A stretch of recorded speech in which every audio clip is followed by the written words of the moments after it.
그렇다면 어떻게 하면 이런 타이밍을 잡을 수 있는지를 제가 간단하게 보는 방법을 알려드릴게요.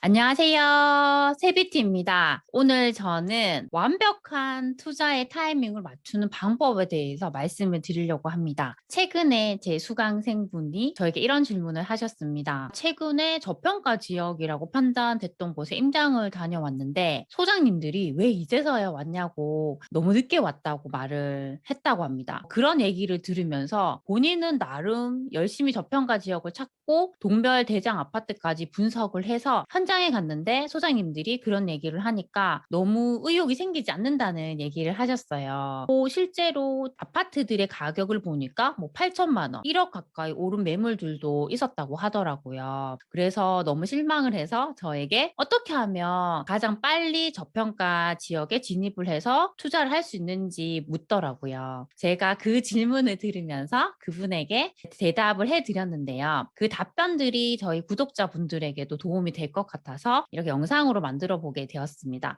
우선 제가 드리고 싶은 말씀은 완벽한 타이밍은 없다는 거예요. 보통 투자자분들과 실거주자분들이 이렇게 비교를 하면 실거주자보다 투자자분들이 훨씬 더 빨리 진입을 하게 됩니다. 저희가 거래량 그래프를 보더라도 외지인 투자자분들이 실거주자보다 더 빨리 움직인다는 걸 알 수가 있어요. 그렇게 할 수 있는 이유는 투자자분들은 계속 지역을 분석을 합니다. 10년간의 매매 지수의 흐름을 보면서 이제 이 지역이 저점을 찍었고 곧 상승을 하겠다 이렇게 판단을 하고 미분양과 공급 물량의 그래프를 보면서 그것들이 줄어드는지를 분석을 해요. 그리고 최근에 그 지역의 청약 경쟁률을 보면서 이제 더 이상 미달이 나지 않고 청약 경쟁률이 완판이 되고 높아지는 걸 봅니다. 이제 이런 지표들을 보기 때문에 그 데이터를 보고 확신을 가지고 더 빨리 투자를 할 수가 있는 거예요. 반면에 실거주자분들은 계속 그 지역에 살고 있습니다. 그리고 이런 데이터도 잘 보지 않기 때문에 계속 이 지역이 하락을 했으니까 계속 하락을 하겠다.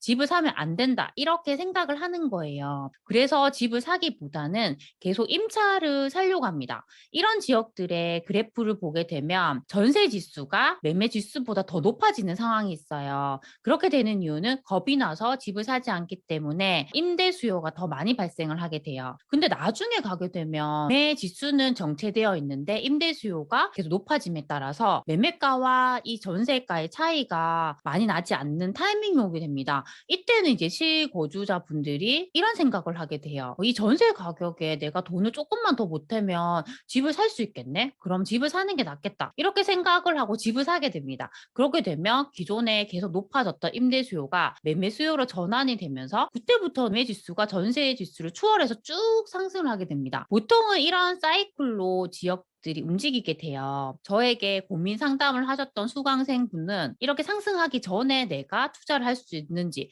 어떻게 하면 그런 지역을 찾을 수 있는지에 대해서 질문을 하셨거든요. 물론 이런 지수들을 보면서 타이밍을 잡을 수는 있어요. 근데 이때 우리가 주의해야 할 점이 뭐냐면 내가 선진입을 한다고 해서 무조건 좋은 건 아니라는 거예요. 선진입을 하게 되면 아직까지 이게 상승으로 전환이 되기까지 시간이 걸립니다. 이런 부분은 아무래도 심리적인 요인이 많이 작용할 수가 있어요. 이 지역에 대한 심리가 높아지지 않았다면 이런 보합인 상태에서 좀 더 머무를 수가 있어요. 그렇게 되면 내가 빨리 투자를 해버리면 그렇게 머무르는 시간 동안 내 돈이 묶이게 됩니다. 저는 이런 방법보다는 확실하게 이 지역이 상승으로 전환이 되었을 때 투자를 하는 게 훨씬 좋다고 생각을 해요. 똑같이 내가 투자를 했는데 내가 상승으로 전환이 된 걸 확인하고 투자를 하게 되면 좀 더 투자금을 더 들여서 투자를 할 수는 있습니다. 하지만 이제 곧 대세 상승기가 오기 때문에 더 빨리 상승을 하게 돼요. 똑같은 기준으로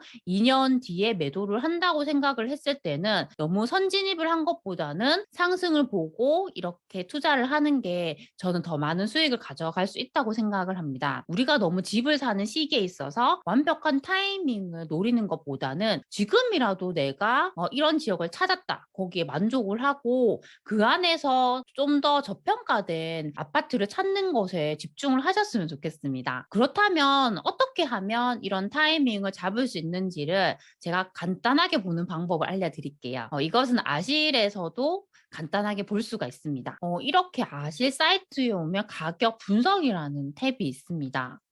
제가 한번 예를 들어 볼게요. 만약에 강원도 원주라는 곳을 우리가 본다고 하면 이렇게 가격 지수만 볼 수가 있거든요. 원주 같은 경우는 2018년 3월에 이렇게 고점을 찍었고요. 쭉 하락을 하다가 2020년 9월에 저점을 찍고 이제 쭉 상승을 해서 지금까지 상승을 하고 있습니다. 그렇다면 지금 시점에서 원주에 투자를 하면 안 되나? 그건 아니거든요. 원주 같은 경우는 이렇게 쭉 지금 상승을 하고 있고 상승을 한 지가 2년이 채 되지가 않았어요. 이제 1년이 조금 지났거든요. 그래서 이런 곳들은 확실하게 지금 상승을 하고 있기 때문에 이런 곳을 보시는 것도 저는 좋다고 생각을 해요. 그걸 더 확실하게 볼 수 있는 건 이렇게 변동률을 보면 되는데요. 이 막대 그래프가 위로 향하고 있다는 건 원주가 완전히 상승으로 전환이 됐다는 걸 의미해요. 저는 이렇게 확실하게 상승을 보고 투자를 하는 게 오히려 더 안전하다고 생각을 합니다. 우리가 선진입을 한다고 했을 때는 아직까지 이게 상승으로 전환되지 않고 이렇게 하락인 상태에서 투자를 하는 거예요. 물론 빨리 이렇게 진입할 수 있지만 정확하게 바로 상승을 할 타이밍을 잡기는 어렵습니다.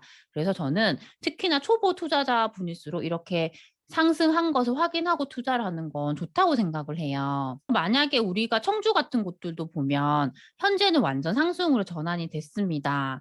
언제 상승으로 전환이 됐냐면 20년 3월쯤부터 상승으로 완전히 전환이 됐어요. 그렇게 보면 1년이 조금 지났습니다. 물론 완전 초반에 투자를 했다면 매매가와 전세가가 붙어 있던 타이밍이 있었어요. 그때도 투자를 하면 좋았지만 그렇다고 해서 지금 투자를 하면 안 된다는 건 아니에요. 확실히 상승으로 전환이 됐기 때문에 지금 투자를 하는 것도 저는 좋다고 생각을 합니다. 매매 지수가 상승으로 전환이 된 걸 확인을 하고 나서 또 해야 되는 작업이 있습니다. 바로 미분양가 입주 물량이 줄어드는지 확인을 하셔야 돼요. 그건 아실에서도 한 번에 보실 수가 있어요. 입주 물량 이렇게 눌러주시면 아까 봤던 원주 같은 곳들을 제가 본다고 하면 강원도 원주라고 해서 검색을 합니다. 이렇게 보면 원주는 2018년, 19년까지는 입주 물량이 정말 많았어요. 매매 지수가 계속 하락을 했었습니다. 그런데 19년을 기점으로 계속 입주 물량은 줄어들고 있고 향후에는 거의 적정 수요와 비슷하게 유지가 돼요. 그렇기 때문에 이런 입주 물량에 대한 리스크가 없다는 걸 알 수가 있습니다.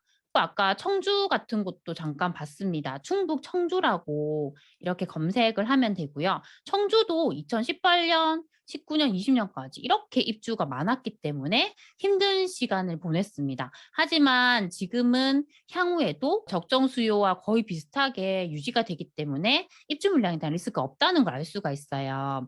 또 아파트 미분양에서 미분양도 볼 수가 있습니다. 이렇게 보면 지금 원주는 미분양이 이제 하나도 없습니다. 미분양이 이렇게 많았는데 완전 급감을 했습니다. 그래서 미분양에 대한 리스크가 없다는 걸 확인할 수가 있고 청주 같은 곳들도 우리가 이렇게 보면 지금 미분양이 이렇게 많던 것이 감소해서 하나도 없습니다. 미분양에 대한 리스크도 없다는 걸 알 수가 있어요. 그래서 완전 상승으로 전환된 것을 확인하고 이런 곳에 미분양과 공급 물량이 어떻게 되어 가는지를 지표를 통해서 확인을 하시면 가장 안전한 저평가 지역을 찾을 수가 있습니다. 오늘은 집을 사는 시기에 있어서 어떻게 완벽한 타이밍을 잡는지에 대한 제 생각을 좀 말씀을 드렸어요. 제 결론은 이런 완벽한 타이밍은 없다는 거예요. 만약에 우리가 보는 지역이 너무 오랫동안 상승을 해와서 고점을 찍고 이제 하락을 하려는 지역이라면 말이 달라져요. 그런 지역에는 투자를 하면 안 됩니다. 하지만 우리가 지금 찾고 있는 지역은 전국에서 저평가 지역을 찾고 있어요. 그런 지역들은 계속 하락을 했다가 이제 막 상승으로 전환이 된 곳들입니다. 그래서 상승으로 전환이 된 지 최근 2년 이내라면 저는 충분히 지금도 투자를 해서 수익을 낼 수 있다고 생각을 합니다. 투자를 함에 있어서 리스크가 없을 수는 없지만 최대한으로 우리가 그 리스크를 줄여 나갈 수 있으면 줄이는 게 맞다고 생각을 해요. 그런 면에서 본다면 아까 제가 썼던 방법처럼 완전히 상승으로 전환된 걸 확인을 하고 그것을 분석을 해서 투자처를 찾는 게 가장 안전한 방법이라고 생각을 합니다. 저는 투자를 할 때 가장 중요한 것이 욕심을 내려놓는 거라고 생각을 해요. 내가 너무 욕심을 부려서 너무 빨리 진입을 해야지라고 생각을 하면 잘못해서 너무 힘든 시간을 보낼 수가 있습니다. 아직까지 이런 지표들이 줄어들지 않았는데 내가 너무 선진입을 해버리면 투자를 해놓고 전세를 못 맞출 수도 있고 힘든 시간을 보낼 수가 있습니다. 그래서 저는 내가 다른 사람보다 빨리 투자를 해야 된다. 이런 욕심을 내려놓으면 좀 더 여유 있게 이런 투자처를 찾을 수가 있다고 생각을 해요. 남과 비교하기보다는 항상 나에게 집중을 하는 게 더 중요하다고 생각을 합니다. 그리고 너무 소장님들의 말에 흔들리지 마셨으면 좋겠습니다. 소장님들 중에도 투자를 진짜 하시는 분들도 있지만 그렇지 않은 분들도 있어요. 그렇다 보니까 그 기준이 각각 다르시거든요. 여기서 우리가 흔들리지 않으려면 나만의 기준을 확실하게 세워야 돼요. 그러기 위해서라도 우리는 부동산 공부를 열심히 할 수밖에 없습니다. 내 기준이 있으면 아무리 소장님이 다른 이야기를 하더라도 흔들리지 않을 수가 있습니다. 그래서 너무 그런 말에 흔들리기보다는 나만의 기준을 세우는데 더 노력을 하셨으면 좋겠습니다. 오늘 제 영상이 조금이라도 도움이 되셨으면 좋겠습니다. 그럼 다음 시간에 만나요. 안녕.